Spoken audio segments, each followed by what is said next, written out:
বিবাহৰ দিনা ৰভাতলিত প্ৰয়াত পিতৃক দেখি আৱেগিক পুত্ৰ। পিতৃৰ উপস্থিতিত ৰভাতলিতে কান্দি উঠিল পুত্ৰ। আৱেগিক হৈ উঠিল উপস্থিত থকা প্ৰতিগৰাকী লোক। আপোনজনৰ হাতখন যদি আকস্মিকভাৱে কেতিয়াবা নোহোৱা হৈ যায়, তেতিয়া সেই বেদনা হয়তো হেৰুৱা ব্যক্তিজনেহে উপলব্ধি কৰিব পাৰিব। তেওঁলোকৰ স্মৃতিয়ে আমাৰ মনত সদায় সজীৱ হৈ থাকে।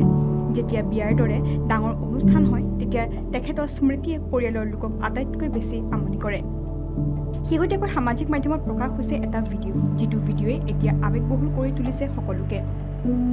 এই ভাইৰেল ভিডিঅ'টি এখন বিবাহ অনুষ্ঠানৰ, য'ত দৰাক বিয়াত প্ৰয়াত পিতৃৰ এটা আভাস দিছে আধুনিক প্ৰযুক্তিৰ মাধ্যমেদি। ঠিক একে সময়তে মঞ্চতে দৰাজনে কইনাৰ সন্মুখতে নিজৰ পিতৃক স্মৰণ কৰি হুক হুকাই কান্দিব আৰম্ভ কৰে।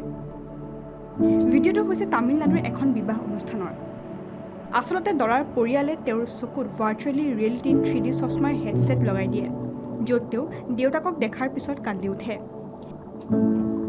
একে সময়তে দৰাক কান্দি থকা দেখি তেওঁৰ পৰিয়ালৰ লোকৰ চকুতো চকুলো ওলাই পৰে।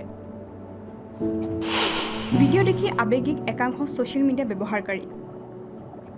সমগ্ৰ পৰিৱেশটো কিছু সময়ৰ বাবে আৱেগিক হৈ পৰে। বিয়াৰ এই আৱেগিক ভিডিঅ'টোৱে এতিয়া একাংশ নেটিজেনসকলক আৱেগিক কৰি তুলিছে। এই ভিডিঅ'টো চোৱাৰ পিছত যিকোনো ব্যক্তিৰ চকু আৰ্দ্ৰ হৈ পৰিব। ভিডিঅ'টোৰ ওপৰত এজন ব্যৱহাৰকাৰীয়ে মন্তব্য কৰে যে প্ৰযুক্তিৰ উৎকৃষ্ট ব্যৱহাৰ কৰা হৈছে এই বিয়াখনৰ যোগেদি। আন এজন ব্যৱহাৰকাৰীয়ে উল্লেখ কৰে যে এয়া সঁচাকৈ এটা কান্দোনৰ মুহূৰ্ত।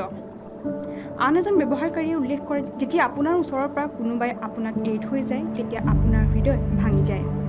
বহু ইউজাৰে কমেণ্ট বক্সত কান্দি থকা ইমোজিও বৰ্তমান সময়ত এই ভিডিঅ'টোৰ মাধ্যমেদি পোষ্ট কৰিছে। এতিয়া এই ভিডিঅ'টোত মানুহে আৱেগিকভাৱে মন্তব্য কৰিছে।